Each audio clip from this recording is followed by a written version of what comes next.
দেখেন বৃষ্টিতে, হালকা বৃষ্টিতে নিউ মার্কেটের কি অবস্থা। হালকা বৃষ্টিতে নিউ মার্কেটের এত বাজে অবস্থা হয় বলার বাইরে। এই যে কি পরিমাণ পানি জমে আছে। একটা মেগা সিটিতে যদি এরকম হয় পানি নিষ্কাশন ব্যবস্থা, দেখেন কি বলবো, একদম মিনি কক্সবাজার হয়ে গেছে। হ্যাঁ, উইদাউট এনি কস্টে আমরা শুধু রিক্সা ভাড়ায় আমরা হচ্ছে এই যে মিনি কক্সবাজার ঘুরে যাচ্ছি।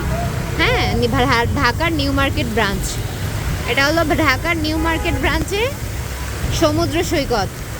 আপনারা চাইলে এখানে ভিজিট করতে পারেন। জায়গাটা খুবই সুন্দর এবং বেশি না, আপনারা চাইলে 50-60 টাকা বা 100 টাকার মধ্যে এই জায়গাটা এসে ভিজিট করতে পারবেন। এটিতে সাথে রিক্সাওয়ালা মামা থাকবে।